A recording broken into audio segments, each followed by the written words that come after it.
Bien. Alors, comme vous vous attendez sûrement, on va pas parler d'actualité. Je suis sûr que tout le monde vous en parle partout, donc on va essayer d'être un peu original. On va parler de la paracha. En ce moment, c'est beaucoup plus original que l'actualité.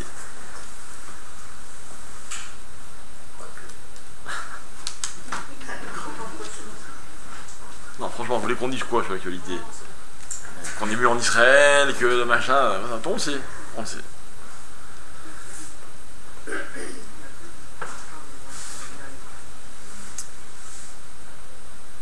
Bon, ce que j'aime par contre dire sur l'actualité de façon générale, et pas sur ce qui se passe seulement en ce moment, c'est que ce qu'on m'a toujours appris et que j'essaye de transmettre aussi, c'est que l'actualité, c'est nous qui la faisons. D'accord? Dans la vie, il y a deux types de personnes. Il y a ceux qui sont victimes de l'actualité et ceux qui maîtrisent l'actualité. C'est-à-dire qu'en fait, dans la vie, il faut savoir que les circonstances ne sont qu'un décor, et qu'un décor, on l'exploite, on le remplit, comme nous, on décide de le remplir. Je crois vous avoir déjà raconté une fois que lorsque j'assistais humblement le Rav Mordechai Eliaou à la Shalom, donc c'est un Rav qui recevait beaucoup de monde, un jour il y a quelqu'un qui est venu le voir en lui racontant que il avait acheté un appartement ou emménagé dans un appartement. Il avait appris après coup que dans cet appartement il y avait c'était une maison close avant que lui l'habite. Alors évidemment il était très perturbé et dérangé de savoir que cette maison avait servi à cela. Il était venu demander au Rav qu'est-ce qu'il devait faire. Alors le Rav lui avait dit, c'est très simple, il faut que tu remplisses les murs avec autre chose pour que dorénavant l'espace soit occupé différemment. Alors il avait dit, tu as quand même acheté des disques de cours ou quoi, et même quand tu n'es pas à la maison, tu mets les cours pour que les murs se remplissent de Torah. Et moi ce que j'ai appris ce jour-là, c'est qu'en fait, un espace se remplit comme on a envie de le remplir. Et que finalement, la vie, les expériences de la vie, c'est un espace que l'homme remplit. Vous avez des gens, quand il se passe un événement, la vie s'arrête, et ils sont complètement, comme je le disais à l'instant, victimes de ce qui se passe. Et moi, ce que je vous propose, c'est autre chose. C'est qu'en fait, dans la vie, on apprenne à maîtriser les événements. Et pour ça, on va justement se servir d'un petit enseignement de la paracha, le développer un petit peu et comprendre une idée qui me paraît être fondamentale. Alors, dans la paracha de cette semaine, la Torah nous raconte la confrontation entre Yaakov et Yosef. Alors, pour vous remettre dans le contexte, et Esav, merci. Pour remettre dans le contexte, Yaakov, dans la paracha de Vaishlach, de Toldot, pardon, Yaakov s'est fait bénir par son père, et Esav considérait que ses bénédictions lui revenaient. Donc évidemment, il est très fâché, et la Torah nous dit qu'il a l'intention, il se dit, un jour viendra, je tuerai mon frère pour que les brachot me reviennent à moi. Sa mère a eu vent de cette intention, de cette pensée qu'avait eu Esav, et elle supplie Yaakov, son fils, de fuir pour échapper à la vengeance de son frère. Là-dessus, son père confirme et lui dit, moi aussi je veux que tu partes, je veux que tu ailles chez ton oncle Lavan, et que là-bas tu trouves une femme. Je ne veux pas qu'il épouse une femme de Kénaan, une fille de Kénaan, va épouser une fille de chez Lavan. Alors Yaakov s'en va, et il va passer 20 ans en dehors d'Israël, chez son oncle Lavan. Il va épouser 2 femmes et 2 concubines. Il va avoir, comme vous le savez, 13 enfants, et il va revenir au pays. Et la Torah raconte que Yaakov revient au moment de la naissance de son fils Yosef. La Torah nous raconte que Rachel n'a pas d'enfant. Pendant ce temps, Rachel en a beaucoup. Bila, Zilpa, les deux servantes. Et puis un jour, dit la Torah, Dieu se souvient de Rachel. Alors, il lui donne un enfant. Cet enfant va être un garçon et sa mère va l'appeler Yosef. Et le texte dit à ce moment-là, Vayehi ka'asher yalda Rachel et Yosef. Et lorsque Rachel a enfanté Yosef, Vayomer Yaakov el Lavan Shalecheni Ve'elcha el Mekomi ul Arti. Donc, lorsque Yosef est né, Yaakov va voir son beau-père et il lui dit « Laisse-moi rentrer dans mon pays ».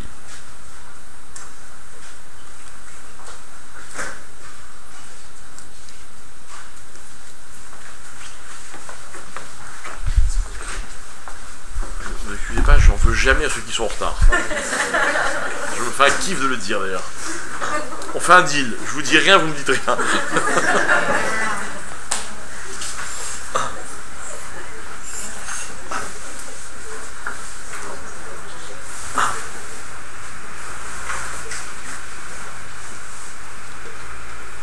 Donc la naissance de Yosef va entraîner le retour de Yaakov en Eretz Israël. Finalement, ce que Yaakov craignait, c'était la vengeance de son frère. Donc en fait, on va comprendre dans ce verset la chose suivante. C'est que pour affronter son frère Esav, Yaakov attendait quoi? Là, bravo. Il y en a un qui suit, la naissance de Yosef. Ok. Donc, maintenant que Yosef est né, alors Yaakov va affronter Esav. Yaakov se met en route, je passe tous les détails de l'histoire, et on lui dit, tu sais, Esav vient à ta rencontre, Esav avait donc entendu que Yaakov revenait, accompagné de 400 soldats. D'accord. Donc, évidemment, il y a un vrai danger, Yaakov risque de se faire massacrer, lui et toute sa famille.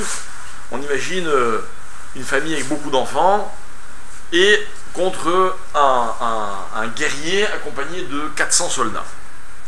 Alors Yaakov va affronter Esav en prenant 3 précautions.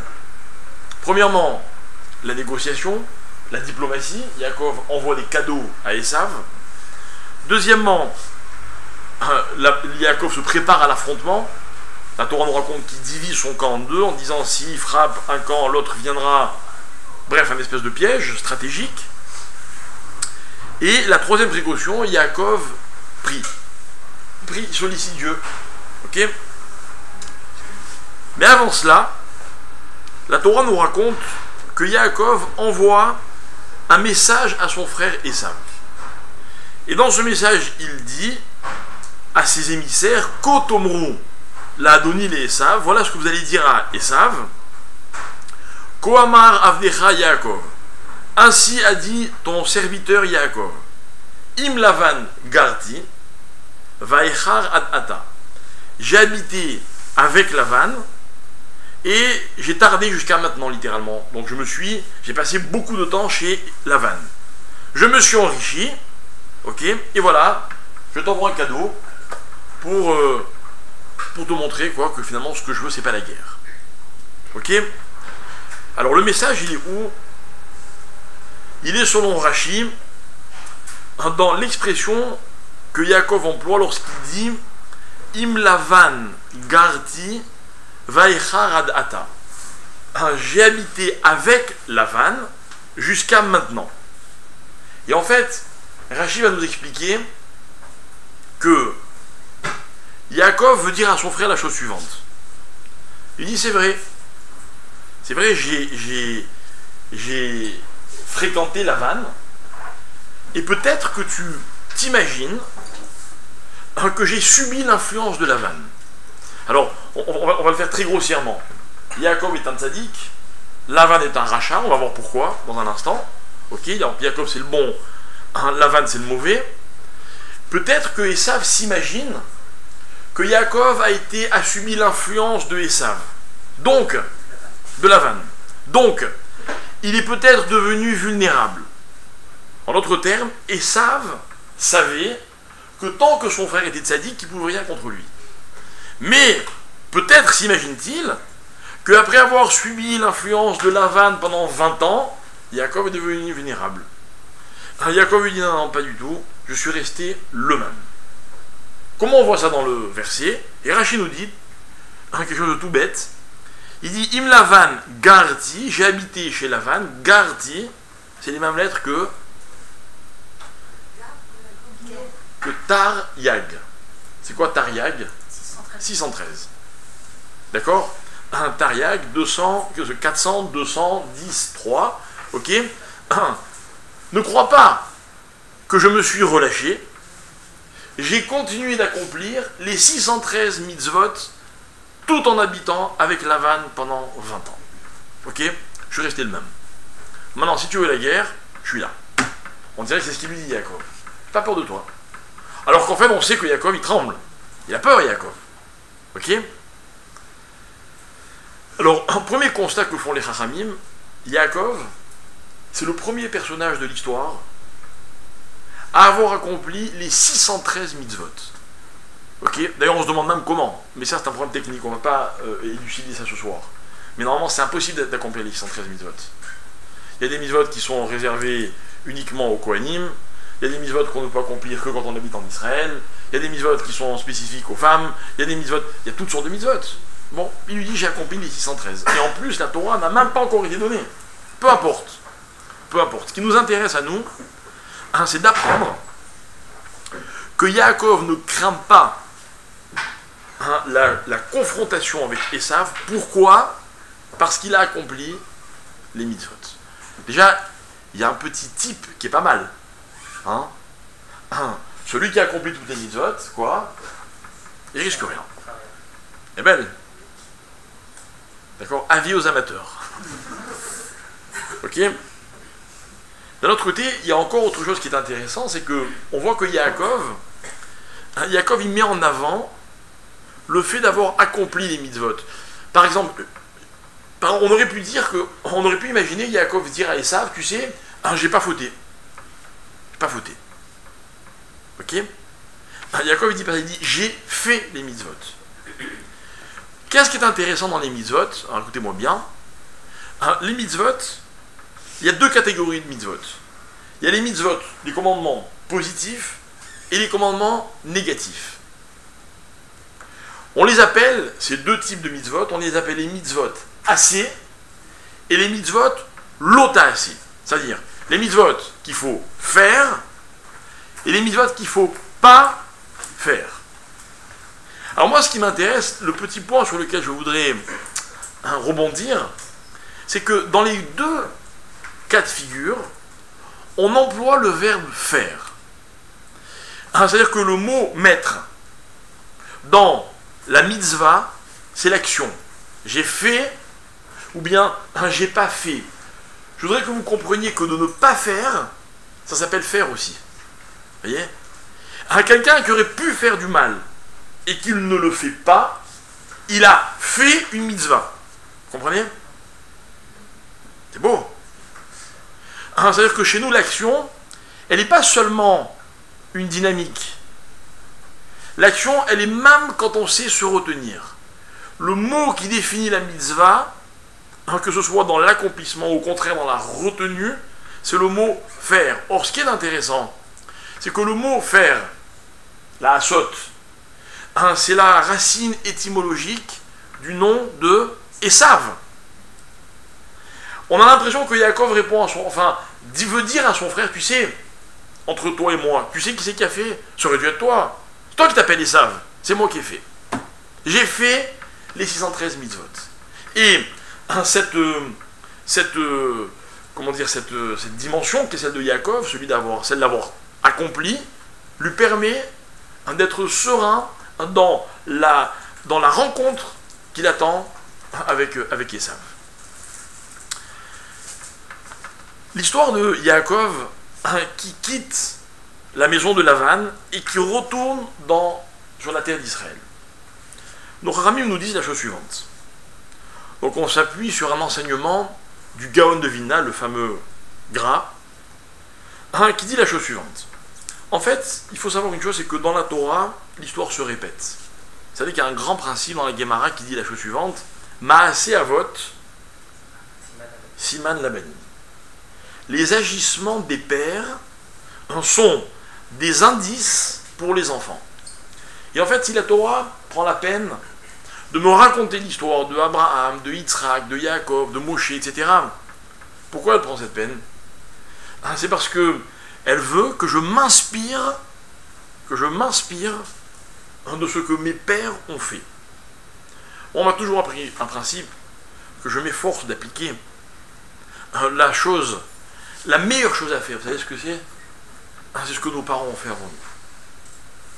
Dans les synagogues, c'est fou le temps qu'on perd, entre guillemets, à se bagarrer pour savoir quel était le minag de nos parents. Ah, chez nous on faisait comme ceci, et chez nous on faisait comme cela. Très important. On croit que c'est pas important, mais c'est très important. Et moi je m'amuse quand les gens me disent, mais finalement c'est pas ça qui divise un peu le peuple juif. Je dis pas du tout, au contraire. Au contraire. C'est ce qui nous permet d'avoir des repères. J'étais à Paris la semaine dernière et j'étais très heureux. J'ai retrouvé dans la bibliothèque de mon père un très vieux livre. Donc un livre de prière, un sidour, qui est en fait le sidour sur lequel sont fondés quasiment tous les usages qu'on trouve en Afrique du Nord. Ok? Et ce sidour, il ramène, c'est vraiment un vieux livre qui a été édité il y a plus de 200 ans. Ok? Et dedans, il y a des trésors. Des trésors. Et moi, pour diriger une synagogue, je peux vous dire une chose, c'est que sans arrêt, on vient me voir. Ah, mais pourquoi tu fais ça comme ça? Ah, mais toi-même, tu es tunisien, tu sais qu'en Tunisie, on faisait comme ceci. Et chez les Marocains, on fait comme ça. Et chez nous, en Algérie, etc. J'ai trouvé la réponse. La réponse, c'est ce qui est écrit. La réponse, c'est Maaseh Avot, Siman Labanim. Excusez-moi, c'est comme ça que mes pères faisaient. Maintenant, chacun peut raconter des histoires, j'ai pas de problème. Mais vous me connaissez un petit peu, ceux qui ont l'habitude de m'écouter. Moi, j'aime voir où c'est écrit. Vous pouvez me dire ce que vous voulez. Pour moi, ça n'a d'importance et de poids que si vous avez une référence. Celui qui ne cite pas ses références peut raconter ce qu'il veut. Ce qu'il veut. Facile de dire, oui, mais un rabbin tel a dit que. Ah bon? S'il était là, il aurait confirmé ou il aurait corrigé? Un Maaseh Avot Siman Labanim, c'est le fondement même de tout le livre de Bereshit. Et Abraham, il a fait ceci, et il a dit cela, et il a dit à Sarah, et machin, et nous on est là à se casser la tête, qu'est-ce qu'il a voulu dire, pourquoi il a dit ça, et Rachi, et machin, ok? C'est une multitude de détails. Mais chaque détail a son importance, parce qu'il est Siman Labanim. Il est une indication pour le comportement que nous devons avoir. Alors le Gaon de Vilna dit la chose suivante. Toute l'histoire de la sortie d'Égypte, qui va donc être la naissance du peuple juif, se trouve être racontée dans la sortie de Yaakov de chez Lavan. Et en fait, il y a des similitudes qui sont extraordinaires. Je vais en citer trois. Les trois les plus évidentes. Mais ces trois-là sont encore une fois des indices qui nous permettent de réaliser que l'histoire ne fait que se répéter. C'est très rassurant. Parce que si ça s'est passé comme ça jusqu'à maintenant, il faut savoir une chose, c'est qu'il n'y a pas de raison que ça change. Ok? Alors par exemple, la Torah nous raconte que lorsque Yaakov arrive chez Lavan, quelle est la première chose qu'il fait? Il travaille. Il dit voilà, j'aimerais bien épouser ta fille, et Lavan lui dit il n'y a pas de problème, travaille, je te la donne. Que fait Yaakov? Il travaille. Que font les Juifs quand ils arrivent en Égypte? Une fois que disparaît toute la génération des fameuses 12 tribus, les 12 fils de Yaakov, qu'est-ce qui se passe, dit la Torah? Les Égyptiens asservissent le peuple juif. Nous sommes des esclaves. C'est comme ça que l'histoire commence. Yaakov aussi, il a été esclave. Et puis après, que dit la Torah dans le livre de Shemot, au tout début du livre de Shemot? La Torah dit, et le peuple juif, qu'est-ce qu'ils ont fait? Parou, vaishretsu, vairbu, vayatzmu, bimod meod. Ils se sont multipliés à l'infini. Une fois que Yaakov a travaillé, qu'est-ce qu'il fait? des enfants, et 1, et 2, et 3, et 4. On va nous en raconter pas moins de 13. Pas mal, non?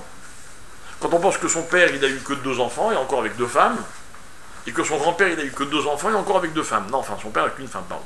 Ok? Ça, c'est... Yaakov, il a explosé la statistique. Ok? Parou, Vaishretsu, Vairbu, Vayatsmo, Bimon, Meod. Ils se sont énormément multipliés. Et enfin, la Torah va nous raconter que dès que Yosef naît, Yaakov veut partir. Alors vite, on négocie. Yaakov vient le voir, il dit bon, j'ai travaillé, maintenant donne-moi mon salaire. Alors on se met d'accord sur un salaire, puis Lavan il essaie de gratter, et puis Yaakov il s'en rend compte, et puis au bout d'un moment, on me raconte que quoi? Que Yaakov se sauve. Il dit pas au revoir à Lavan. Lavan, très fâché, lui court après. Il le rattrape, etc. Et en Égypte, il se passe quoi? La même chose. Vous avez remarqué? On est esclave pendant 210 ans. Et puis un jour, on se sauve en courant. En courant, vous imaginez? Nos pauvres mamans avaient pétri la pâte. Elles attendaient que la pâte lève. On a dit non, on va partir tout de suite. Mais nous, elles auraient pu nous dire mais 2 minutes. Enfin 18 quoi. Laissez la pâte lever, qu'est-ce qu'il y a? Il n'y a pas le feu. Ça fait 210 ans qu'on est là. Non, faut partir tout de suite. Et on va dire dans la Gada de Pessah, on va dire Kibechipazon, Yatsanu Memitzraim, on est sorti dans la précipitation.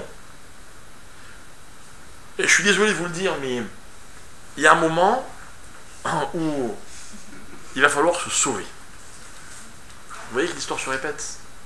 C'est terrible. Et je vais vous dire même pire que ça. Il n'y a pas si longtemps, quand les Juifs auraient dû se sauver et qu'ils ne l'ont pas fait, ils l'ont payé très cher. Mais bon, ça c'est juste un petit détail. Enfin, un détail, une parenthèse dans notre réflexion. Ok? En fait, nos ramis nous disent, voilà l'image qu'emploie le Rav, il dit comme ça. Il dit en fait, vous savez, c'est comme une grossesse. Une grossesse, c'est quelque chose normalement qui est complètement improbable. Vous avez un homme, il est porteur de ses germes. Vous avez une femme, elle aussi elle est porteuse de ses germes. Puis ça peut durer des années, des décennies. Puis un jour ils se rencontrent, et puis de façon improbable, l'un plus l'autre donne tout d'un coup une naissance, en tout cas une pré-naissance. Ok? Et puis le bébé prend son temps, 9 mois. 9 mois, c'est énorme. 9 mois. Mais attention, quand il sort, ça ne peut pas attendre une seconde. Une seconde. Vous allez voir, celles qui n'ont pas encore vécu ça, vous allez voir. C'est la panique. C'est la panique. Ok? C'est tellement la panique que même les papas paniquent. Je ne comptais pas sur eux pour vous rassurer, vous allez voir. Terrible. Moi, il y a une fois où j'ai un peu exagéré, c'est quand je donnais cours, et que juste avant qu'on ma femme m'appelle, elle m'a dit écoute, je crois que c'est maintenant. Je dis ok, je donne cours et j'arrive. La gaffe. Je l'appelle à la fin du cours, elle me dit pas la peine de venir. Ma copine vient me chercher, elle m'amène à l'hôpital. Ça m'a excité. J'étais là avant la copine, ok. Mais ça faut pas attendre quoi. C'est l'histoire d'une naissance quoi, vous voyez. Donc ça c'est l'histoire aussi qui a commencé. Cette histoire a commencé avec la fuite de Yaakov de chez Lavan. Et moi ce qui m'intéresse, mes chers amis, c'est l'idée suivante. C'est que en fait, il faut savoir fuir. Alors maintenant, il y a des esprits, on va dire, peut-être plus avisés, ou qui croient être plus avisés. Écoutez, ce que je veux dire, c'est dramatique, vous allez peut-être pas aimer, je vous le dis tout de suite. Qui croient que, plutôt que de fuir, autant prendre les devants, vous voyez, on va s'organiser, on va partir tranquillement, et on va pas fuir. D'accord? Eh bien, l'histoire, c'est pas comme ça qu'elle s'est déroulée. Dans l'histoire, il a fallu fuir. C'est-à-dire que, écoutez bien, il y a 2 idées. Il y a premièrement la destination vers laquelle je vais, qui peut être un but en soi, mais il y a un deuxième but qui consiste à fuir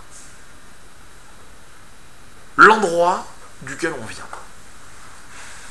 Maintenant, je n'ai aucun problème à ce qu'on prenne les devants, qu'on s'organise et qu'on fasse ça dans le calme et la sérénité. À une condition. C'est que même quand on part dans le calme, ce soit aussi une fuite. Parce que vous savez ce qui fait peur quand les gens ne fuient pas, c'est que dans leur valise, ils emportent un petit peu de ce qu'ils sont censés laisser là-bas. Vous voyez? Alors que celui qui fuit, il n'a pas le temps. Même la pâte, il ne la laisse pas monter. Ok? C'est-à-dire que Yaakov n'aurait jamais été Yaakov, père de la dynastie dont la Torah nous parle, s'il n'avait pas fui Lavan. Le peuple juif n'aurait jamais été le peuple juif s'il n'avait pas fui l'Égypte. On ne peut pas se permettre de dire au revoir à tout le monde et de se retourner en disant c'est bon, j'ai rien oublié. Attends, je vérifie une dernière fois. Ah, on l'a tous fait celle-là. Non, faut partir. Il n'y a pas le temps. Mais pourquoi cette précipitation? Pourquoi cette précipitation? Alors, qu'est-ce qu'il y avait chez Lavan? Parce que nous, évidemment, notre réflexion ce soir, elle est sur Lavan. Mais qui est ce personnage? Enfin, Lavan, il t'a quand même donné toutes tes femmes et tous tes enfants, quoi. C'est-à-dire, sans Lavan, il n'y aurait pas de peuple juif. Puis en plus, Lavan, c'est un beau nom, non? Blanc. Moi, j'ai connu un blanc. Il était noir. Parce qu'il n'était pas un vrai blanc, vous voyez, parce que blanc, c'est un beau symbole. N'est-ce pas? Vous aimez le blanc, vous? Oui ou non? Moyen? Dites-moi, le jour où vous allez mettre la plus belle robe de votre vie, elle sera de quelle couleur? Ah. Pour ceux qui n'aiment pas vraiment blanc, c'est intéressant quand même, n'est-ce pas? Moi, je pense que le blanc, c'est magnifique, quoi. Vous savez ce que je vais essayer de vous apprendre ce soir? Je vais essayer de vous apprendre la chose suivante, c'est que si la vie était à peindre, ok, s'il fallait choisir une couleur dans la vie, vous auriez choisi laquelle, vous? C'est facile, je viens de vous donner la réponse. Blanc, c'est toutes les couleurs. Hein? Blanc, c'est toutes les couleurs ou c'est aucune couleur? Mais blanc, c'est pas de couleur. Alors, le blanc, mes chers amis, c'est un thème. Ok? On va kiffer le blanc ce soir, vous allez voir, on va partir dans des délires blancs. Ok? D'ailleurs, Lavan, c'est peut-être l'un des personnages les plus ambigus de la Torah. Lavan, il accueille Yaakov à bras ouverts, hyper chaleureusement. Tu veux ma fille? Pas de problème. Tu sais quoi? Même ce que tu veux pas, je te la donne. C'est vrai. Et puis Yaakov, Lavan, il confie à Yaakov tous ses biens. Bien on a pris parce que Yaakov a enrichi Lavan. Mais à la base, c'est sympa quand même. Et pourtant, ça va mal se terminer. Pourquoi? Parce qu'au dernier moment, on va se rendre compte que Lavan, c'est un menteur, qui va tout faire pour tromper Yaakov. Et là, on va se dire quand même, finalement, quand Yaakov voulait Rachel, il a quand même donné Léa, quoi. Yaakov, il n'a pas oublié cette histoire. Et comble de l'ambiguïté, il s'appelle Lavan. S'il s'appelait Shachor, j'aurais compris. Vous voyez? Dans le nom, on voit rien, quoi. Mais dans le blanc, tout est clair, normalement. Le blanc ne nous inspire-t-il pas la pureté? Ah. C'est pour ça que vous allez vous marier en blanc, si Dieu veut. Alors, quel est ce thème qui s'appelle le blanc, Lavan? Alors, je tiens à vous rappeler un principe qu'on a déjà vu ensemble plusieurs fois, qui n'est pas un principe fondé sur la Kabbalah, mais un principe sur lequel la Kabbalah a fondé beaucoup de ses enseignements. Le principe, c'est le suivant, c'est que dans la vie, il y a deux notions qui se complètent, qui s'appellent, en hébreu, le chomer et la tsura. En français, la matière et la forme. Ok? Dans la vie, tout est matière et forme. Tout. Vous voyez, ça, c'est de la matière. C'est du bois, mais avec du bois, je peux faire un tas de choses. Et quand j'ai pris un morceau de bois, ou des morceaux de bois, que j'en ai fait une théba, c'est différent que si j'en avais fait, je sais pas moi, un banc. Ok? La matière, par exemple, ça peut être aussi les mots qu'on emploie. Vous voyez? Avec les mêmes mots, on peut dire une chose et son contraire. Avec les mêmes phrases, mes chers amis, on peut faire ou très mal, ou très bien. On peut détruire quelqu'un avec des mots. Mais avec les mêmes mots, c'est rien, des fois c'est juste une question de ponctuation. Pire, de ton. d'intonation. On peut le détruire, on peut le construire. Le même reproche, il peut blesser quelqu'un ou au contraire, le valoriser. Vous voyez, les mots seront la matière, ce que j'en fais sera la tsura, la forme. Maintenant, la matière, disent les Chachamim, et ça c'est un thème qui est repris par quasiment tout le monde. La matière, par exemple, dans la naissance du peuple juif, on va nous expliquer que l'Égypte, c'est la matière, alors que Israël est la tsura, la forme des choses. Et que finalement, Israël n'aurait pas pu naître ailleurs que de l'intérieur de l'Égypte. Tant que Israël était en Égypte, Israël était enfermé dans la matière, le jour où Israël fuit l'Égypte, tout d'un coup la forme, qui repose sur la matière dans laquelle Israël a été conçu, tout d'un coup cette forme apparaît. Mais l'un sans l'autre, c'est pas possible. Maintenant, si vous voulez, la différence qu'il y a entre la matière et la forme, entre la tsura et le chomer et la tsura, on va dire en hébreu dorénavant, c'est que le chomer, la matière, c'est toujours figé. Vous voyez, une matière, c'est défini. Par exemple, il y a une quantité de matière. On n'a pas plus que cette quantité. Mais la tsura, elle a toujours quelque chose d'infini, de constamment modulable, qu'on peut constamment faire évoluer. Vous voyez, les mots n'ont de valeur que l'intention qui les anime. Et c'est extraordinaire parce que vous pouvez prononcer les mêmes mots que dans votre enfance, mais votre intention a tellement évolué que les mots sont difficilement reconnaissables, mais c'est les mêmes. On puise dans le même chomer, mais la tsura a complètement changé. Donc, nos Ramim nous disent toujours comme ça, que le monde dans lequel le peuple juif évolue, lorsqu'il n'est pas chez lui, c'est un monde de chomer, et le peuple juif, au contraire, procède de la dimension de la tsura. Alors par exemple,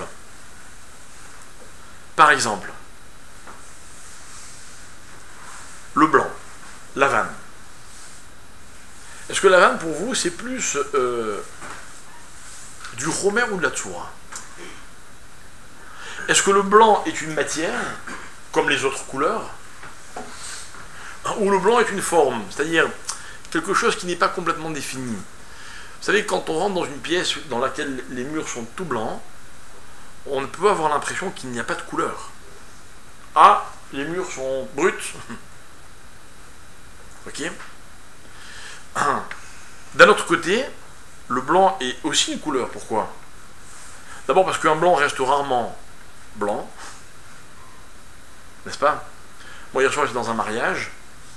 Au début de la soirée, la mariée, c'était la plus belle. À la fin de la soirée, mon costume était moins sale que sa robe. C'est vrai, quoi. Bon, j'ai pas autant de danser qu'elle, je reconnais. Mais le blanc, ça se salit.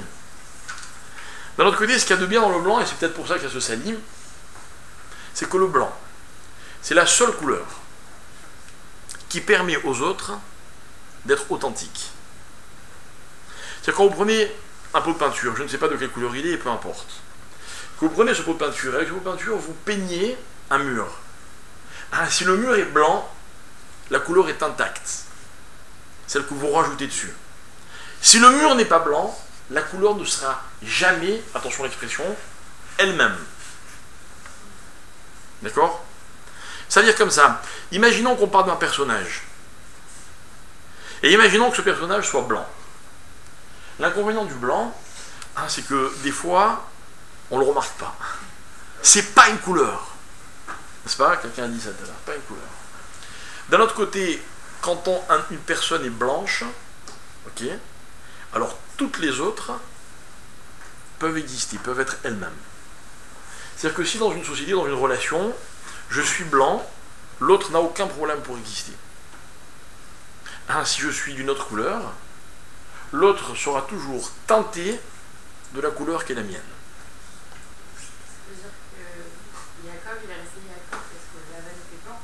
pas aller trop vite. On va pas aller trop vite. Ok? Mais il y a sûrement un peu de ça, à condition que la vanne soit vraiment restée blanc. Donc on verra. Ok?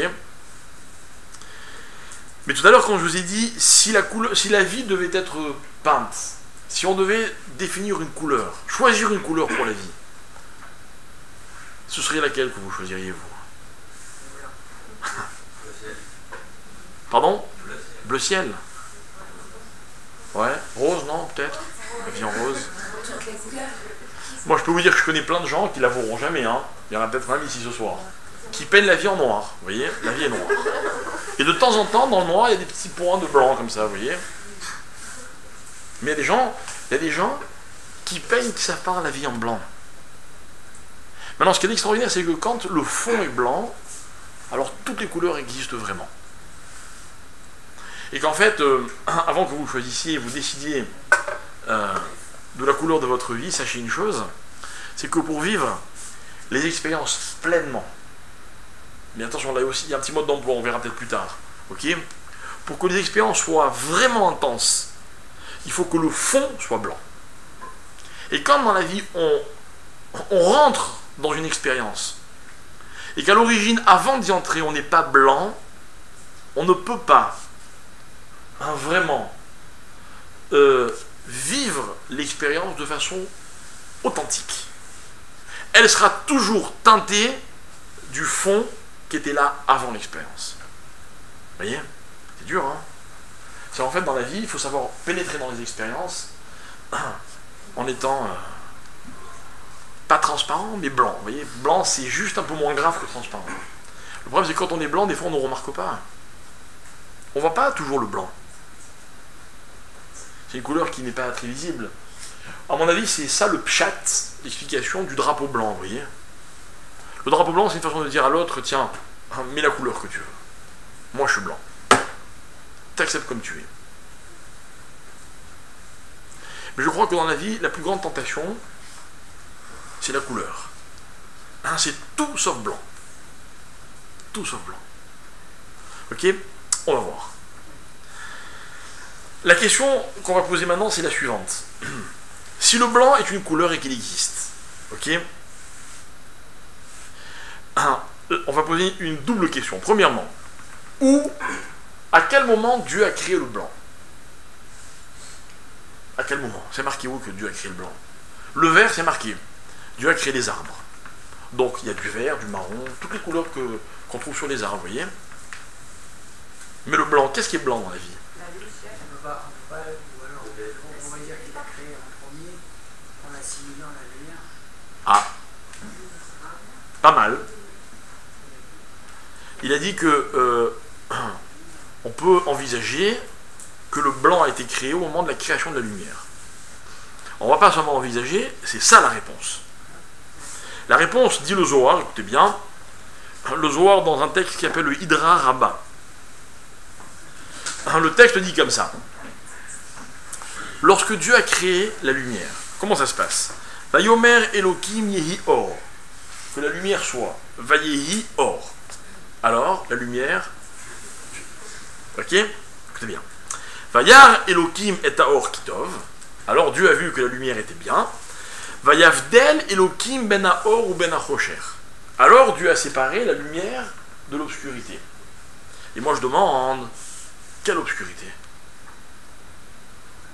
Quand il n'y a pas de lumière, c'est... Ouais.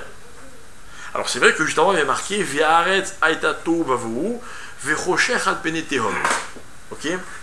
Et Dieu a créé, et le monde était un tohu bohu, et l'obscurité planait sur le tehom. Mais il n'y a pas marqué que Dieu a créé l'obscurité. Ça me pose un problème. Parce que dans tout ce que la Torah va raconter pendant les 6 jours de la création, Dieu crée. Or là, il n'y a pas marqué que Dieu a créé. Il y a marqué que l'obscurité planait. Quoi? L'obscurité, c'est quoi? C'est l'absence de lumière. Vous êtes sûr?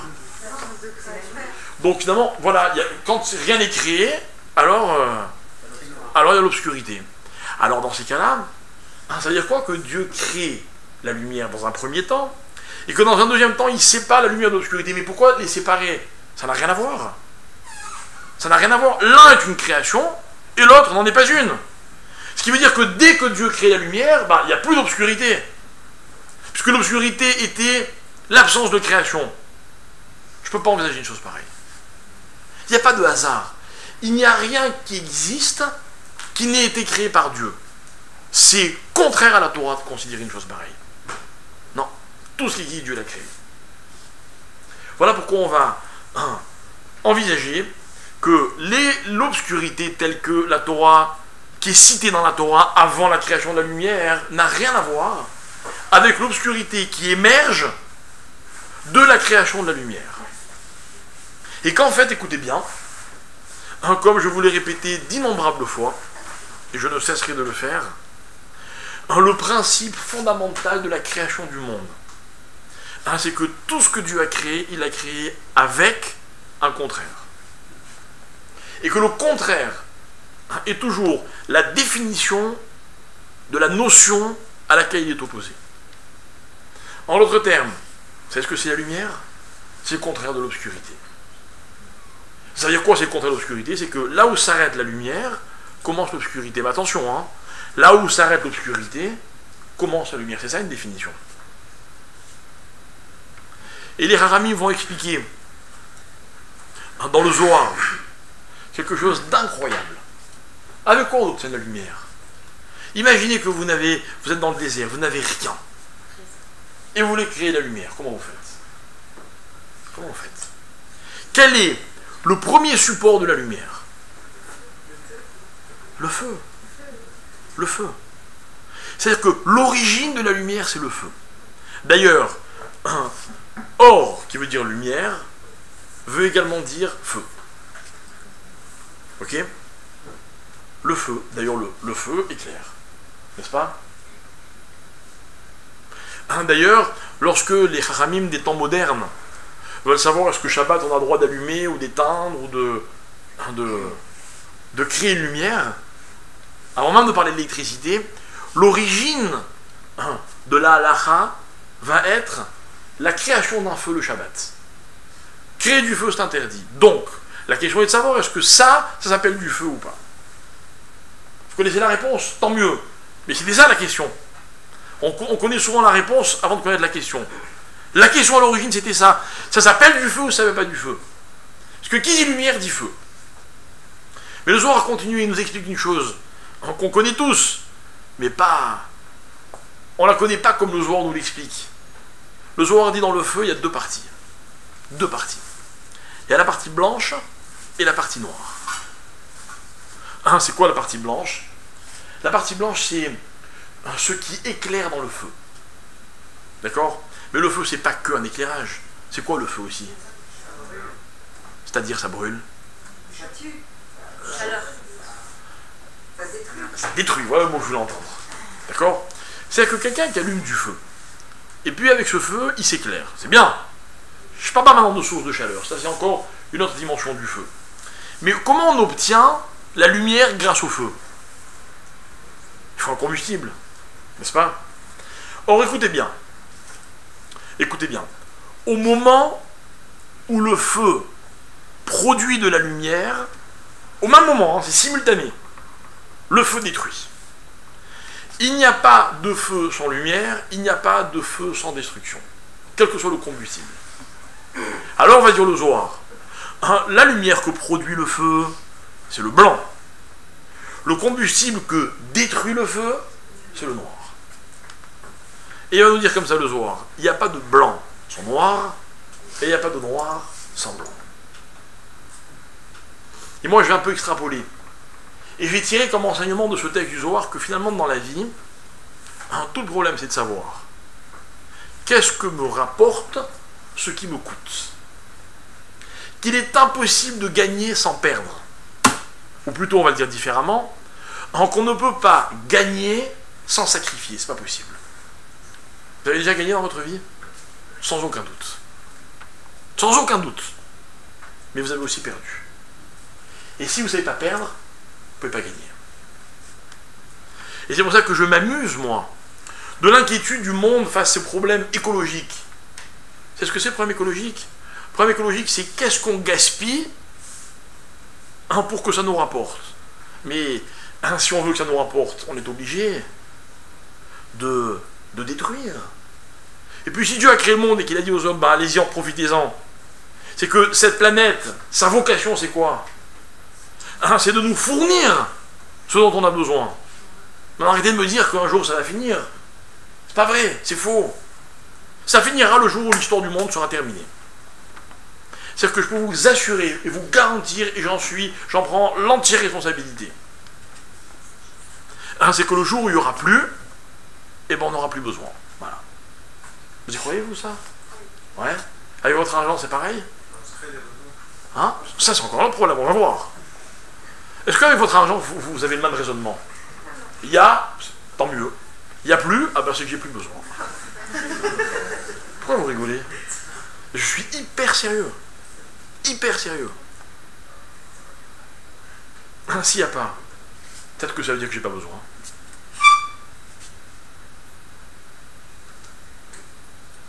Si vous croyez au principe de la création de la lumière, hein, qui s'appelle le feu, vous êtes obligé d'accepter ce principe. Mais alors, attention, il y a des précautions à prendre. Et je vous avais raconté l'histoire d'un homme un jour, j'étais gosse, je me rappelle, j'étais enfant, on rentrait de la synagogue, et il y a un monsieur qui parle à mon père. Et moi j'étais enfant, j'étais avec mon père, j'ai entendu la conversation. Et ce monsieur, il avait gagné de l'argent. Et apparemment, il n'avait pas toujours vécu dans la facilité. Et il dit à mon père, voilà la question qu'il pose à mon père un Shabbat matin. Hein. Il dit, écoutez, monsieur le grand rabbin, j'ai envie de m'acheter une Mercedes. Est-ce que j'ai le droit? J'ai l'argent, mais est-ce que j'ai le droit de dépenser mon argent pour une Mercedes, quoi? Vous savez ce qu'il a répondu, mon père? Il lui dit, écoutez, si la Mercedes, vous la voulez vraiment, que vous en avez les moyens, il n'y a pas d'interdiction. Il n'y a pas de problème. Vous savez où se trouve l'interdiction? Ce que vous n'avez pas le droit de faire, malgré tout l'argent que vous avez pu gagner. Hein, vous n'avez pas le droit de laisser une ampoule allumée, même une minute, pour rien. Ça s'appelle du gaspillage. Ça, c'est détruire pour détruire. Mais détruire pour consommer, c'est le principe même de la création. Hein. Écoutez bien. Dieu a créé le monde avec 10 paroles. Quelle est la première parole créatrice? Marloquette. Certains prétendent que la première parole, c'est lorsque Dieu a créé le ciel et la terre. Ah, il n'est pas marqué, il a dit. Mais certains expliquent que le mot Bereshit veut également nous enseigner que Dieu a dit, mais c'est pas exprimé comme ça dans la Torah. D'autres disent pas du tout. La première création, la première parole, c'est lorsque dans la Torah est marqué Vayomer. Et c'est quoi le premier Vayomer? Vayomer Elohim Yehi Or. Et Dieu a dit que la lumière soit. Hein, ce qui veut dire que la première parole productive de Dieu, hein, c'est le principe que je viens de vous expliquer. Celui dans lequel Dieu crée le blanc et le noir. Hein, ce que je gagne et ce que je suis obligé de perdre pour pouvoir le gagner. Hein, ce qui me sert et ce que ça me coûte. Et que dans la vie, l'un sans l'autre, ce n'est pas possible. Vous acceptez ce principe?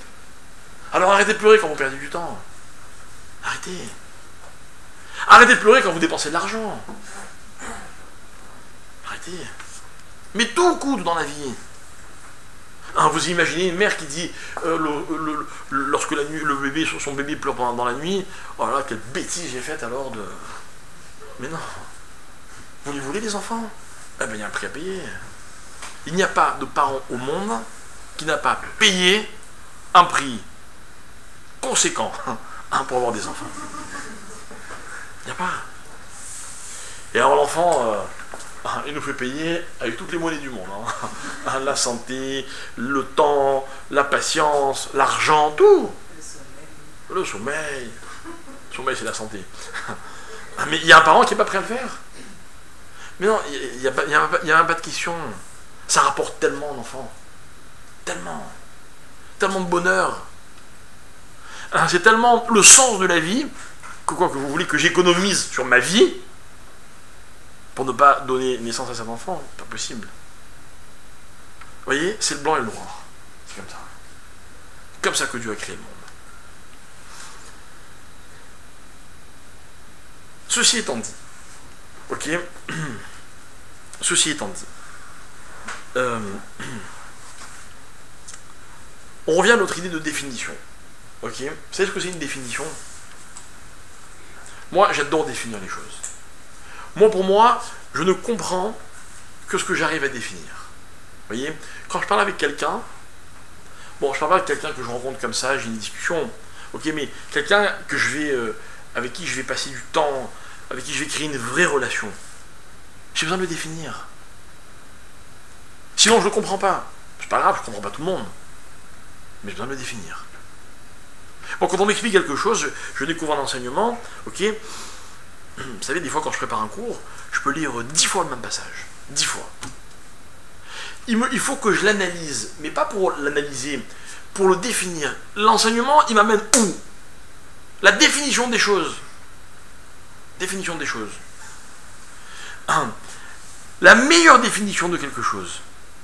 Je parle de la définition appliquée, parce qu'on a toujours dit dans le cours que la définition provient justement du contraire, ce que j'ai dit il y a un instant. La définition appliquée des choses, vous savez ce que c'est? C'est la condition. Ça veut dire, quand je sais quelle est la condition pour laquelle, ou à laquelle cette chose existe, alors j'ai défini l'existence de la chose. Vous voulez que je vous définisse mes enfants? Mes enfants, c'est des conditions. Des fois, il faut que je sache, moi, passer sur certaines choses. Parce que mes enfants passent d'abord. C'est une condition. Sine qua non. Si j'assume pas cette condition, il n'y a pas de relation parent-enfant. Donc il n'y a pas d'enfant et il n'y a pas de parents.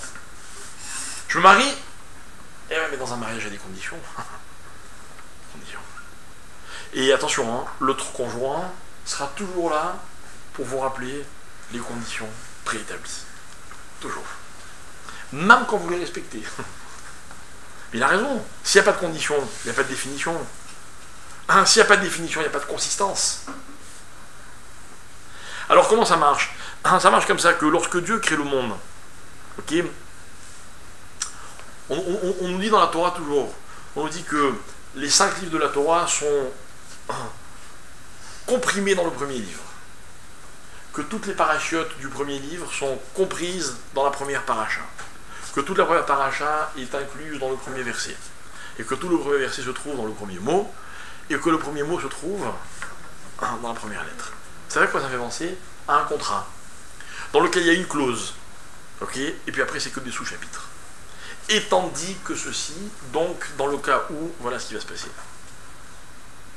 Ça veut dire quoi? C'est-à-dire que plus on se rapproche de l'origine des choses, le début de l'histoire, la première création, et plus on rentre dans les conditions sine qua non à l'existence des choses, ou à l'existence tout court. Donc, si la création de la lumière est la première, mais même si c'est la deuxième, on n'est pas très loin, des créations, elle est donc une condition qui va être mise en facteur commun pour toutes celles qui vont suivre. C'est quoi la condition? Ça n'existe que si en même temps ça détruit. Tu payes, tu gagnes, tu ne perds pas, tu gagnes pas. D'accord? C'est comme ça la vie. Désolé. Bénéf 100%, ça n'existe pas. Ça n'existe pas. Il n'y a que les voleurs qui gagnent sans perdre. Enfin, qui pensent gagner sans perdre. Il n'y a que ce qu'on gagne de façon malhonnête qui ne nous coûte rien. Méfiez-vous de ce que vous gagnez trop facilement dans la vie. C'est, écoutez bien, antinomique à la création du monde. Très grave. On est hors système. Le système, c'est ce que je suis prêt à investir pour pouvoir gagner. Mes chers amis, cette notion de noir et blanc, c'est une notion qui est universelle. On la trouve dans tous les domaines de la vie. Dans tous les domaines de la vie. Par exemple, dans la Torah. Dans la Torah, ce principe, il est fondamental. Pourquoi? Parce que vous avez déjà vu un Sefer Torah, vous savez que le Sefer Torah, c'est l'origine de tout. Tout commence par le Sefer Torah. Tout commence par ce qui est écrit dans le Sefer Torah. Et pour être un Sefer Torah, il y a des règles qui doivent être respectées. La forme des lettres, l'espace qui est entre les lettres, puis entre les mots, puis entre les chapitres, puis entre les parachiotes. Il y a des règles. Il y a la moindre règle qui n'a pas été respectée, le Sefer Torah, il n'est pas cachère. Ok? Vous avez déjà vu un Sefer Torah? Sans doute. Ouvert, je parle. Quelle est la première chose qu'on aperçoit dans un Sefer Torah? Comment? Noir sur blanc. Alors, moi j'aurais pas dit noir sur blanc. Moi j'aurais dit noir et blanc. Il y a deux couleurs qui apparaissent. Avant de comprendre une chose, avant de rentrer dans les détails d'une chose, la première chose qu'on perçoit souvent, c'est la couleur. N'est-ce pas? La couleur d'un Sefer Torah, c'est noir et blanc. Et attention, c'est une halakha. L'encre ne peut pas être d'une autre couleur que noire, et le parchemin doit absolument être blanc. Pourquoi? Alors on pourrait te dire très simplement parce que c'est ce qu'il y a de plus clair, quoi, vous voyez, pour pas dire, faut pas qu'on puisse dire j'ai mal lu, on voyait pas bien. Non, non, noir sur blanc. Ok? Mais moi, je vais la faire un peu tordue, on n'aime pas nous les choses trop simples. Ok? On n'aime pas nous les choses trop simples. Pourquoi je refuse l'expression noir sur blanc? Parce que ma question c'est la suivante, est-ce qu'un Sefer Torah c'est noir sur blanc, ou est-ce qu'un Sefer Torah c'est blanc sur noir? C'est-à-dire quand vous avez une page blanche et une écriture noire, hein, pour vous c'est quoi qui est plus important? C'est ce qui est écrit sur le blanc, hein, ou c'est le blanc sur lequel il y a écrit il y a du noir? Ça change quoi? Attendez, on va analyser la question, ok? La question c'est la suivante. Quand vous lisez la Torah, est-ce que vous lisez le blanc? Attendez, le blanc. Et donc, là où c'est pas blanc, ben, il y a un mot qui émerge, une lettre qui apparaît. Mais en fait, ce qui vous intéresse, c'est plus le blanc. Ou bien non, ce qui vous intéresse, c'est le noir. Le noir. Le blanc, il est juste là parce que il fallait bien qu'on écrive sur quelque chose. C'est ça qui est facile. Hein? J'ai pas entendu. C'est ça qui éclaircit la lettre. Enfin, le mot de- Voilà, c'est juste là pour ça, quoi. Si on avait écrit blanc sur noir sur vert, on n'aurait pas bien vu, c'est ça? Mes amis, je vais préciser ma question. Parce que poser comme ça, je vous l'accorde, elle ne veut rien dire. Elle veut rien dire. Vous n'avez même pas essayé de répondre, enfin, très peu. Ok? La vraie question, c'est la suivante. C'est que dans la vie, il y a deux perspectives possibles. La première perspective, c'est que les choses sont blanches jusqu'à ce qu'elles deviennent noires. Et que la définition de la vie, c'est où s'arrête le blanc. Mais il y a des personnes qui pensent que la vie, elle est noire jusqu'à ce que ça devienne blanc. Et d'où la question, c'est où s'arrête le noir. Ok? Je vais schématiser. Il y a des gens pour qui la vie, je schématise, je fais exprès comme ça personne ne se reconnaît, je mets mal à l'aise personne. Et pourtant, qu'est-ce que ça concerne comme monde? Il y a des gens pour qui la vie, c'est que des galères. Que des galères. Je connais un monsieur, sincèrement, je le connais pas super bien, mais je le connais. Il est beau, il est en bonne santé, il est riche, enfin bien quoi. Ok? Il y a une femme, des enfants. J'ai envie de dire tout quoi. À chaque fois que je lui parle, mais chaque fois que je lui parle, à la limite c'est quelqu'un, c'est fatigant de lui parler quoi, vous voyez. À chaque fois que je lui parle, la phrase qui revient le plus c'est « j'ai que des galères mon frère ». J'ai envie de dire « je suis pas ton frère et tu n'as pas que des galères ». Que des galères. Et mes parents ceci, et ma femme cela, et des affaires machin, et le ceci, et ma voiture est encore au garage. Il y en a qui aimeraient bien avoir sur de soucis quoi. Une voiture au garage. Non, Aston Martin. Bon, on s'en fout. Non mais je suis sérieux. Moi je peux vous dire, ma voiture est au garage en ce moment. C'est une galère. Mais bon, il y en a qui n'ont pas de voiture. C'est vrai. C'est vrai. Bon, ma fille, elle a passé la journée d'hier aux urgences. Pour rien, bah au Hachem. Mais toute la journée je me disais, ben c'est ça par des enfants quoi. Ça fait partie de la vie. Ça fait partie de la vie. Je connais des gens qui discutent avec leurs femmes. Mais ils ont des femmes. Hein? Je connais des gens qui se disputent jamais avec personne. Les pauvres. Mais c'est terrible. Et vous avez des gens qui vous disent non, non, tout va bien. Comment ça va? Ça va, grâce à Dieu, tout va bien. Ça va ta femme? Ah non, là, il y a une petite galère. Ça va le travail? C'est pas très facile en ce moment. Et quand, vous voyez, quand vous grattez, bon, bah, ils ont les mêmes galères que tout le monde. Mais dans la vie, c'est une question de perspective. Vous vous rappelez ce qu'on dit au début de notre cours? C'est l'homme. C'est l'homme qui crée le décor.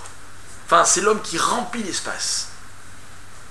Et dans la vie, l'espace, on le remplit comme on veut. Alors, je réitère ma question. La vie, vous la peignez de quelle couleur, vous? Parce que j'ai oublié de vous préciser quelque chose. C'est ou blanc, ou pas blanc. C'est sympa.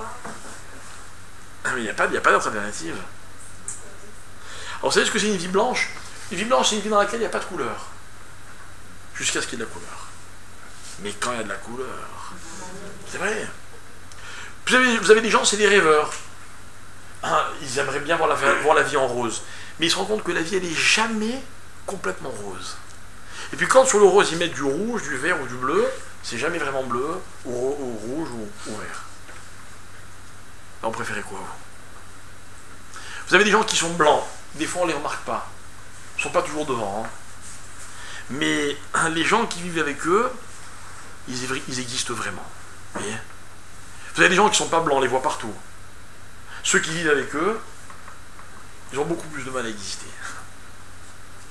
Pas besoin de donner des exemples, n'est-ce pas? Vous comprenez, hein? C'est-à-dire que l'ambiguïté du blanc, c'est que c'est pas tout à fait une couleur, mais c'est la seule qui permet à toutes les autres d'exister. Et un Sefer Torah, mes chers amis, c'est blanc et noir. Et vous voulez que je vous donne la réponse? Ben, la réponse, c'est vous qui décidez. Quand vous voyez un Sefer Torah, on le lève et on dit Vezot à Torah. Racontez-moi. Vous avez vu le blanc ou le noir? Est-ce que pour vous la Torah, c'est tout blanc jusqu'à ce qu'il y ait un noir? Et attention, hein, les contours sont très importants. Parce que les contours doivent être très précis, parce qu'ils sont la définition des lettres. Ou bien pour vous, non, la Torah, c'est que du noir. Ah, j'ai droit là? Ah, pas mal. Intéressant de savoir que j'ai droit.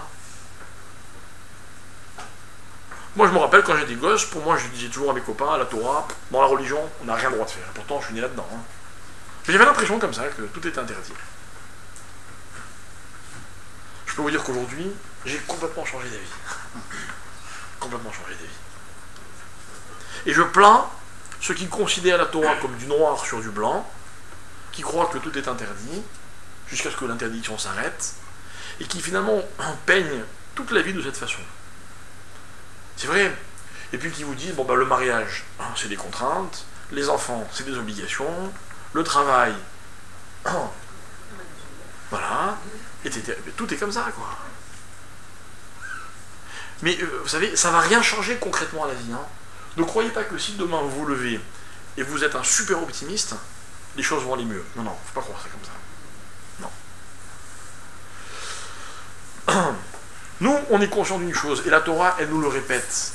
Vous savez, il y a des livres d'histoire dans lesquels on n'a pas menti, hein, on n'a rien changé.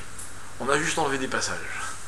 Par exemple, vous imaginez une Torah dans laquelle on nous met juste de nous raconter que Yaakov, il doit tout à Lavan, que toute sa fortune, il l'a faite chez Lavan, que ses femmes, ses enfants, il les doit à Lavan.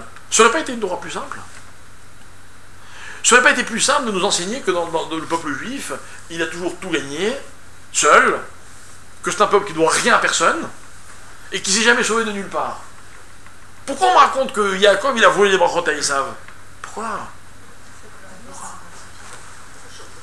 Parce que nous, on a toujours besoin de savoir que les choses existent sur un contraste.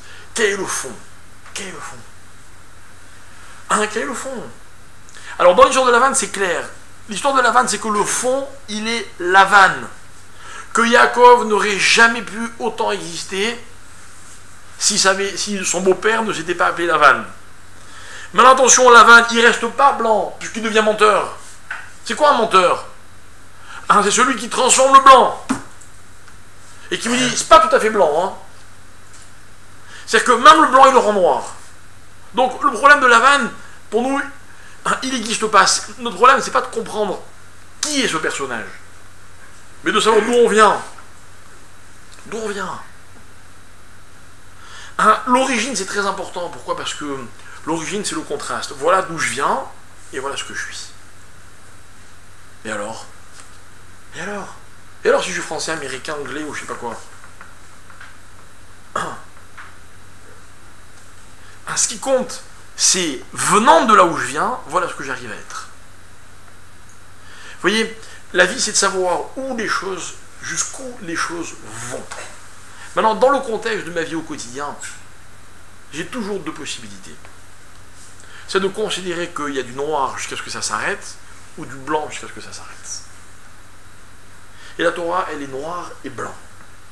Et c'est vous qui décidez. Qu'est-ce qui est la limite de quoi? Et ce qui est intéressant, c'est quoi? C'est que Yaakov, il va faire les mitzvot. Et il dit à son frère Esav, tu sais, toi tu t'appelles Esav, mais c'est moi qui ai fait les mitzvot. Quel est l'enseignement, mes chers amis? L'enseignement, il est le suivant. Lorsque Dieu nous donne la Torah, n'est-ce pas qu'on l'a accepté, la Torah? On n'avait pas trop le choix. Mais quelque part, on a été plus fin que Dieu, si je puis dire. On a dit à Dieu, ah, tu veux nous forcer, mais tu ne vas pas nous forcer. Parce que la Torah, on l'accepte et on fait plus que ce que tu nous demandes. Toi, tu nous demandes de la faire. Nous, tu sais ce qu'on va faire? On va la faire, même si on ne la comprend pas. Naaseh benishma. D'abord, on fait, puis après, on comprend. Dites-moi, c'est logique? C'est logique? Qu'est-ce que vous préférez d'abord? Comprendre ou d'abord faire? Comprendre. Moi, j'ai jamais réussi à faire une mitzvah à quelqu'un qui ne la faisait pas sans lui expliquer d'abord la mitzvah. Jamais. Jamais réussi. J'aimerais bien réussir. Moi, c'est comme ça qu'on m'a éduqué. Moi, j'étais tellement petit quand on m'a commencé à apprendre les mitzvot que j'étais même pas en mesure de poser la question que des gens m'avaient fait faire les mitzvot. C'est bien ou c'est mal? Je sais pas. Je sais pas. Mais ça, en tout cas, ça m'a appris une chose. Ça m'a appris une chose, c'est que on n'a pas forcément besoin de comprendre pour faire bien les choses. Que la personne qui vous aime, quand elle veut vous faire plaisir, elle n'a pas besoin de comprendre pourquoi ça vous fait plaisir. Vous avez déjà négocié avec quelqu'un qui avait envie, et vous lui dites non mais t'as tort, tu devrais. Il dit non mais j'ai envie. J'ai envie. Alors moi je vous bien, je vais comment on dit, en arbitre. Je dis attends une seconde. Tu veux lui faire plaisir ou tu veux pas lui faire plaisir?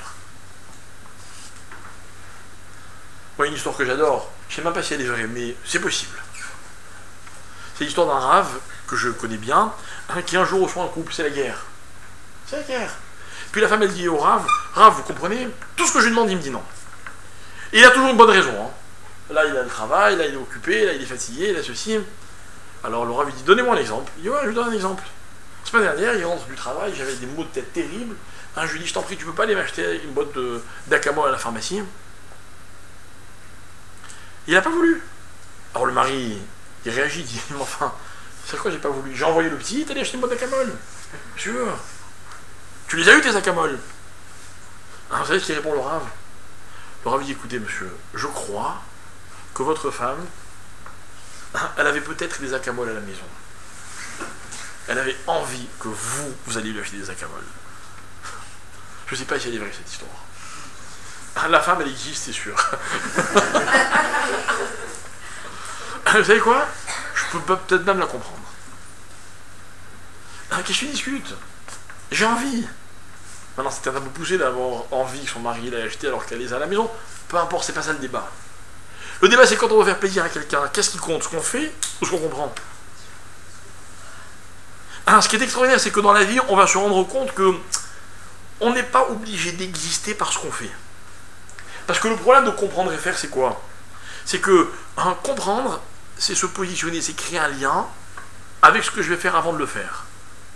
Donc j'aime bien comprendre, vous voyez, je m'identifie, je crée une espèce d'intimité, et puis je fais l'intimité avec l'acte, qui va arriver. Mais si on me dit non, fais sans comprendre, ça veut dire quoi? J'existe pas moi. Je suis juste celui qui fait.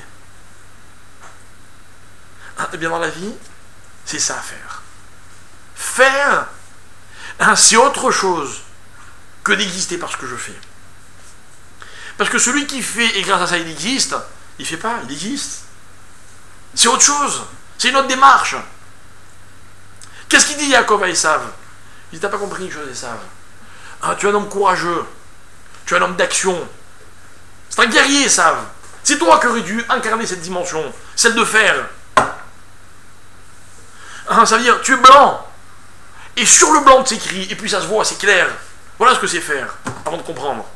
Celui qui veut d'abord comprendre, il prend le papier, il colorie le papier, il dit ah, la couleur est belle, maintenant je peux écrire dessus. Vous avez déjà reçu un courrier, enfin une lettre, écrite à la main, sur un beau papier à lettres? C'est un kiff, hein. Qu'est-ce qui est plus kiffant? Un beau mot sur un vilain papier ou un vilain mot sur un beau papier? Vous allez me dire, vaut mieux un beau mot sur un beau papier, évidemment. Mais je suis pas sûr. Je suis pas sûr. Parce que moi, si demain je reçois une lettre avec un très beau papier à lettres, avant de lire, je suis angoissé. Je dis, tiens, celui-là, il a fait trop de couleurs. Ce qui veut dire me fait peur. Bon, avant dans mon mail, j'avais trouvé une application que tout le monde connaît peut-être, il y avait des très hauts fonds. Puis un jour, je me suis dit, mais j'ai peur de déconcentrer ceux à qui j'écris. Et qu'un jour on me dise, j'ai reçu ton mail, hein, très beau. C'est vrai. C'est comme les gens qui vont à la synagogue et qui vous disent, ah ouais, j'ai fait une prière, le Khazan il avait une belle voix, non, le Khazan s'il le faut, il ne comprenait rien à ce qu'il disait. Moi j'ai besoin d'un Khazan qui fait une prière, vous voyez. Non, c'est pas incompatible. C'est pas incompatible. Mais je peux pas voir l'un et pas l'autre. Le fond d'une feuille, le fond de la vie, il faut qu'il soit blanc. Et finalement, les événements de la vie, c'est ce qui est écrit sur le blanc. C'est là où le blanc s'arrête. Je reconnais que il y a des événements qui font que la vie doit s'arrêter. Ils sont les contours de la vie, les limites de la vie. Je reconnais, ça existe. Moi, hier, j'avais un programme très chargé. On m'a dit, la petite, il faut l'amener faire des dicotes au Mioun. Ça a duré la journée. Tout s'arrête. Vous voyez? Tout s'arrête.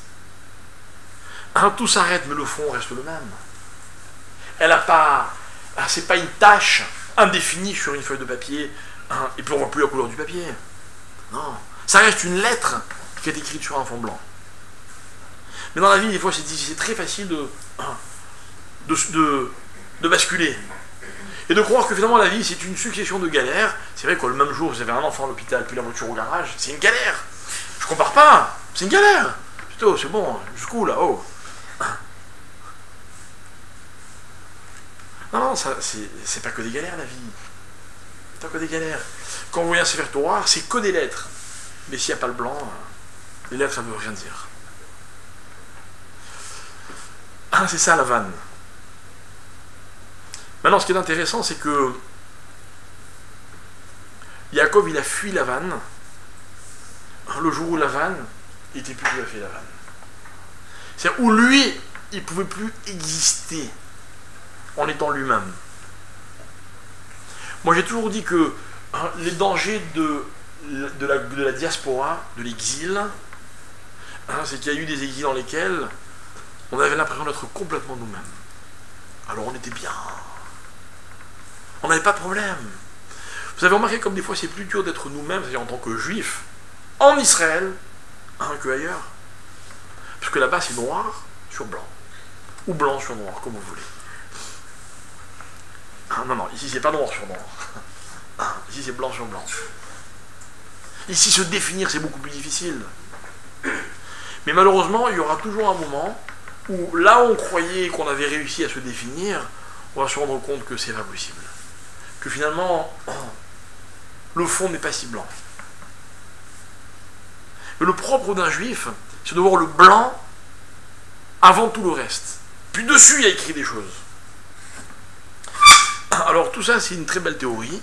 Ok. Et puis je me suis demandé, en venant en voiture tout à l'heure, comment la mettre en application. Concrètement. Concrètement, vous voyez, on a réfléchi, j'espère que vous êtes d'accord avec moi, vous avez compris l'idée.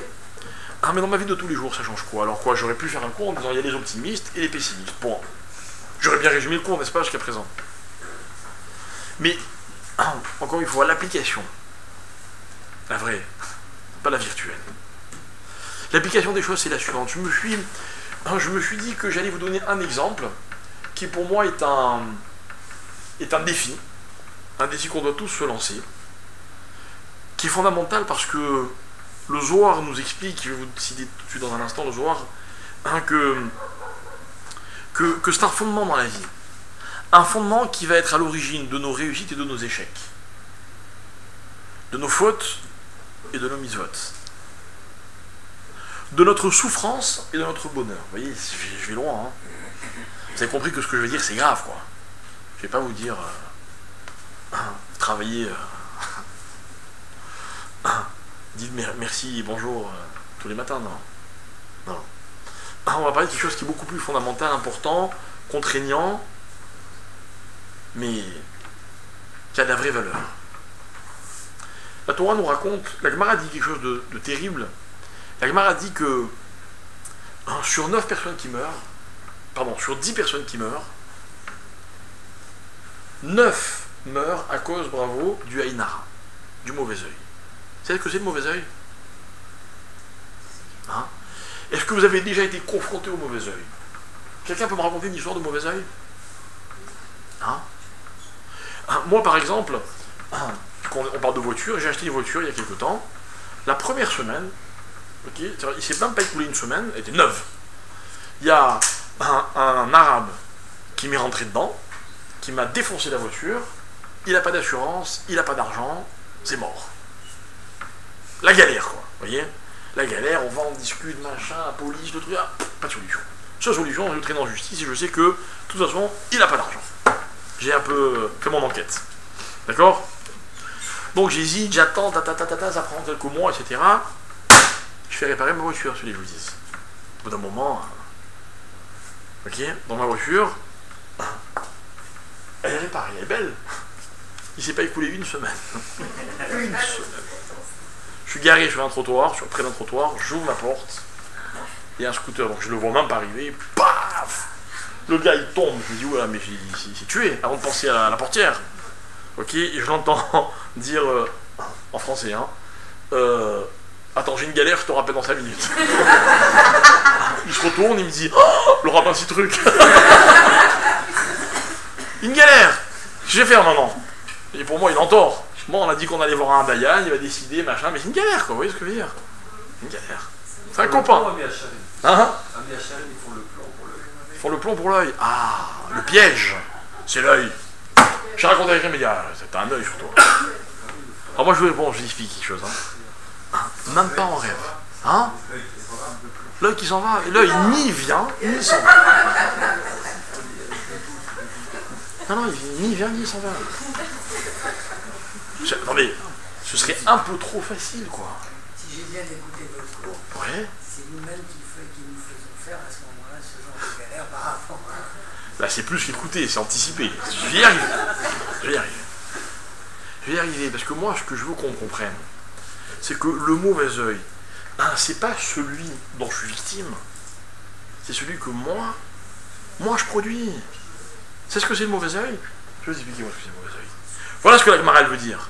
Et encore une fois, vous allez voir, j'ai un Zohar magnifique, magnifique, qui dit comme ça, le mauvais œil, c'est quand la personne, elle regarde ce qu'elle ne devrait pas regarder. C'est le type qui regarde une voiture et qui dit, j'aimerais bien avoir la main. Il ne va pas le dire comme ça, mais dans son œil, ça sort de son œil, vous voyez? C'est lui le mauvais œil. Ah, mes chers amis, je vais vous dire quelque chose. Je refuse d'être victime du regard des autres. Mais qui vous êtes pour m'imposer votre regard? Non, moi j'ai un problème de mauvais œil, c'est vrai. Parce que peut-être que moi, je ne maîtrise pas mes yeux comme il faut. Et c'est ça le mauvais œil. Et j'aurais aucun mal à comprendre que parce que j'ai un mauvais regard sur les autres, eh bien, le regard des autres, comme un miroir, il reflète sur moi et je me le prends de plein fouet. Ça oui, je veux bien. Mais le problème, il commence pas chez les autres, quoi. Sinon je suis victime, toute ma vie, je suis victime. Toute ma vie, je suis victime. Alors écoutez, parce que je vous balance pas des phrases comme ça, d'accord? Regardez la structure. Il y a une histoire dans ce qu'on appelle la Megillat Ruth. Vous savez qui c'est Ruth? Ruth, c'est une femme qui a choisi de suivre sa belle-mère et qui se retrouve dans une pauvreté absolue. Elle n'a même pas de quoi manger. Et puis un jour, sa belle-mère lui dit, écoute, va chez Boaz. Boaz était un juge, un chauffette, et c'était un homme riche, il avait des champs. Et elle lui dit, va glaner ce que le pauvre a le droit de glaner dans un champ. C'est-à-dire le petit coin que le propriétaire va réserver aux pauvres, tout ce qu'il a oublié ou fait tomber. Va, prends, ramène-nous de quoi manger. Elle y va, et l'histoire me raconte que lorsque Boaz la voit, il tombe sous le charme. Ils vont se marier, et ils vont donner naissance au Mashiach, un peu plus tard. Et le Zohar explique, c'est quoi ce coup de foudre? C'est quoi ce coup de foudre? Ça n'existe pas le coup de foudre chez nous. Ah, celui qui prend la foudre, le pauvre. Ok, le coup de foudre, c'est le noir du feu, mais bon, c'est notre histoire. Et le Zohar explique comme ça. Et il dit, en fait, il a vu, et le Zohar il se base évidemment sur des versets, c'est magnifique. Il a vu que Ruth n'avait pas de mauvais œil. Comment il a vu, demande le Zohar. Et le Zohar répond, parce que Ruth, elle ne regardait pas au-delà des 4 coudées, des 2 mètres, quand elle ramassait le blé. Pourquoi? Parce que ce qui était à plus de 2 mètres n'était pas à sa portée. Donc elle n'avait aucune raison de le regarder. Et il a perçu, ça c'est évidemment un personnage comme Boaz, il a perçu que dans tout ce qu'elle regardait, parce qu'elle ne regardait que ce qui la concernait, que ce qui pouvait être à elle, dans tout ce qu'elle regardait, il y avait la bracha. Alors il va la voir, il dit, moi, tu veux pas qu'on se marie? Je veux ta bracha. Ça c'est un peu fort. Je veux ta bracha. Parce que Ruth n'avait pas de mauvais œil. Mes chers amis, c'est unique au monde, je crois. Je connais personne, je ne sais pas si ça a existé, à part ce cas qui est répertorié, une personne capable de ne regarder que ce qui lui appartient. Mais c'est ça l'antithèse du mauvais œil. Le problème du mauvais œil, c'est quoi? C'est qu'on regarde tout ce qui ne nous appartient pas. Tous. Tous. Vous avez vu à quelle vitesse les gens changent de garde-robe? Pourquoi? Parce que ce qu'ils ont ne correspond pas plus à ce que les autres possèdent.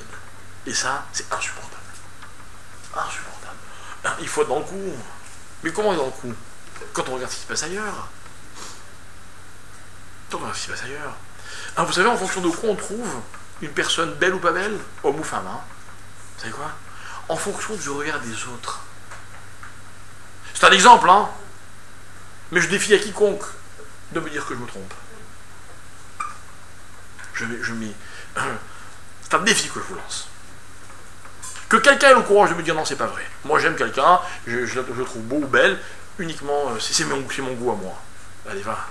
C'est pas possible. On est trop conditionné. Vous savez pourquoi? Parce qu'on regarde trop ce qui se passe ailleurs. Mais attention, le plus beau reste à venir. Vous savez comment on dit l'œil en hébreu? Aïn. Comment s'écrit Aïn? Aïn, Yod, Nun. C'est-à-dire que quand le regard est droit, et que la personne regarde là où elle doit regarder, alors il y a l'œil, le bon œil. Aïn. Mais quand une personne ne regarde pas là où elle doit regarder, et que le regard il est tordu, alors le mot Aïn il se tord. Et puis le Yud et le Nun s'intervertissent. Et du mot Aïn, on passe au mot Ani, qui veut dire pauvre. Et le Zohar dit, vous savez ce qui amène la pauvreté? C'est quand l'homme au lieu de regarder chez lui, il regarde chez l'autre. Et le Zohar il dit comme ça, il dit tout ce que Dieu a prévu de donner à l'homme, l'homme l'empêche de le lui donner parce que l'homme regarde ailleurs au lieu de regarder chez lui. Vous savez ce qu'il y a marqué dans le texte? Il y a marqué que tous les jours Dieu donne, Dieu attribue à l'homme ce qui lui suffit pour vivre pendant 2000 ans. Vous entendez ce que je dis? 2000 ans. Et tous les jours, Dieu ne peut pas lui donner à cause du regard qu'il porte sur les autres. Voilà ce que c'est le mauvais œil, mes chers amis. Le mauvais œil, c'est pas une fatalité. Le mauvais œil, c'est pas celui des autres. Moi, je refuse de vivre comme ça. Un jour, je vous ai raconté, est-ce que moi, je dois avoir peur quand quelqu'un me maudit? Pourquoi est-ce que lui dit c'est ce qui va se passer? Je suis à sa merci. Ma vie, elle est gérée par les autres. N'importe quoi. Je ne peux pas envisager une chose pareille, moi. Ah oui, par contre, ma vie, elle dépend de moi, de mon regard. Alors, je vais donner un exemple de ce que c'est que le regard. Le regard droit, celui qui regarde chez lui. Le regard tordu, celui qui regarde à droite ou à gauche, ou n'importe où, sauf chez lui. L'un emmène la bracha, et l'autre emmène la pauvreté. Vous avez compris? C'est clair. Le Zohar continue, il se dit, vous savez d'où viennent toutes les maladies? de ce que les gens ils regardent toujours chez les autres. Et le genre il continue. C'est ce qui amène toutes les fautes de l'homme. C'est de ce que l'homme regarde ailleurs que chez lui. Tout. Alors il y a deux problèmes, mes chers amis. Le premier problème, c'est qu'on a tendance à regarder ailleurs. Et le deuxième, c'est qu'on adore que les autres regardent chez nous. C'est ça le Ainara. Là oui, là je suis désolé. Là le regard des autres, il peut avoir une influence sur ma vie à moi. C'est vrai. Qu'est-ce qu'on aime avoir des choses qu'on peut montrer. Vous savez, le principe de la tsniout, c'est ce que c'est la tsniout, au-delà des règles, qu'est-ce qu'il faut couvrir, pas couvrir, ceci, cela, la manche, le ceci, c'est quoi le principe? Le principe, c'est que je n'ai pas à montrer aux autres ce qu'ils ne sont pas censés voir. Alors, c'est pas pareil chez un homme, chez une femme, chez chacun, il y a des différences dans l'application des choses. Mais le principe, c'est le même pour tout le monde. C'est-à-dire que nous, on commet deux erreurs. Ce qu'on regarde et ce qu'on montre. Vous voyez? Et pour moi, c'est exactement le même principe que le noir et le blanc. Pourquoi? Parce que vous savez ce que c'est le noir et le blanc? C'est ce que je décide de voir. C'est mon regard qui s'arrête sur ce qui est blanc ou qui s'arrête sur ce qui est noir. Vous avez des gens qui ne voient que le noir et d'autres qui ne voient que le blanc. Je vais vous donner un tout petit exemple et puis on aura terminé. L'homme est éprouvé, puis l'épreuve c'est une galère, je reconnais, là je suis d'accord. Ok? Je suis convaincu qu'aucun homme normalement constitué, sain d'esprit, serait prêt à échanger ses épreuves avec les épreuves des autres. Vous savez pourquoi? Parce que mes épreuves, c'est moi. Et je veux pas être quelque chose d'autre. Et je veux pas être quelqu'un d'autre. Et je veux pas jouer une autre histoire, un autre rôle que le mien. C'est une question de regard dans la vie. Celui qui voit même les épreuves en blanc, ça veut dire quoi blanc? C'est le fond de sa vie. C'est ce qu'il est. C'est ce qu'il est. Je m'excuse d'en parler alors qu'il s'agit de mon père, mais c'est aussi mon rave et peut-être le rave d'autres personnes. Moi j'étais avec mon père pendant quelques jours, je suis allé à Paris, je suis resté quasiment 24 heures sur 24 avec lui. Il est très malade, il souffre. Vraiment il souffre. Vraiment il souffre. Vous savez ce qu'il me dit? Ce qu'il dit sans arrêt, mais il faut le vivre avec lui pour réaliser. Il nous a dit comme ça au début, je croyais que c'était une épreuve. C'était une erreur. J'ai réalisé que ce n'est pas une épreuve. C'est la vie. Et j'échangerai ma vie avec aucune autre. C'est pas noir. C'est pas noir. Je ne vais pas vous faire la liste de tout ce qu'il a cité pour dire Dieu m'a donné ceci, il m'a donné cela, et machin, mais ce que tout le monde a. Mais ça, c'est le sien. Et ça, il n'est pas prêt à l'échanger. C'est ça avoir la vie en blanc, vous voyez. C'est ça que Dieu m'apprend quand la première chose qu'il crée, c'est la lumière et l'obscurité, le blanc et le noir. Il n'y a pas de noir, il n'y a pas de blanc. Il n'y a pas de blanc, il n'y a pas de noir. Dans la vie, je ne peux pas... les épreuves, les contrariétés, les événements de la vie, c'est quoi? C'est juste ce que me coûte tout le reste, tout ce que la vie, elle me rapporte. Ok? Alors maintenant, posez-vous une question. Qu'est-ce que vous seriez prêt à échanger? J'ai raconté dans un cours il n'y a pas très longtemps, il y a quelques semaines, quelques mois, l'histoire d'un homme que j'ai connu qui avait des grandes difficultés financières. Il est allé voir un ravin, un kabbaliste. Il a dit écoute, fais quelque chose, j'en peux plus. Il avait vraiment des vraies galères, le pauvre. Le rav, il l'a pris très au sérieux, il a dit écoutez, laisse-moi quelques jours, reviens me voir dans quelques jours. Quelques jours après, il revient voir le rav, et le rav il dit écoute, voilà, j'ai creusé ton dossier, j'ai compris qu'il y a des grandes galères financières, je voudrais que tu saches que je peux tout arranger. Je peux, c'est pas un problème. Mais non seulement tu n'auras plus de galères, tu vas devenir très très riche. Il dit mais je veux que tu saches une chose, c'est que quand je vais changer les choses pour te rendre riche, il y a d'autres choses qui vont changer avec. Et je ne sais pas quoi. Donc il faut que tu réfléchisses bien et que tu me dises. Est-ce que tu es prêt à courir le risque ou pas? Il n'a pas hésité, sur place, il lui dit non, je t'en supplie, ne change rien. Ne change rien. Dans la vie, ça n'existe pas de gagner sans perdre. Mais je voulais aussi vous dire que ça n'existe pas de perdre sans gagner. Voilà le côté blanc de la vie. Ça, c'est pas possible non plus. Lorsque Dieu a créé l'obscurité, mes chers amis, il venait de créer la lumière d'abord. Venez de la créer d'abord. Donc quand j'allume un feu, le feu me réchauffe, le feu m'éclaire. C'est beau le feu, mais le feu détruit. Mais moi quand je l'allume, c'est pour qu'il m'éclaire. Le blanc, la lumière de la vie, elle a un prix. La question c'est qu'est-ce que je regarde? Vous voyez, dorénavant, avant de vous précipiter sur vos écrans, d'allumer les radios, les télés ou je ne sais quoi, ou de lire les journaux, ou de demander aux gens il se passe quoi dans le monde, décidez-vous, de ce que vous avez envie qu'il se passe, du bien ou du mal. Et puis après, les événements peuvent être écrits sur cette page dont vous avez choisi la couleur de fond. Voilà.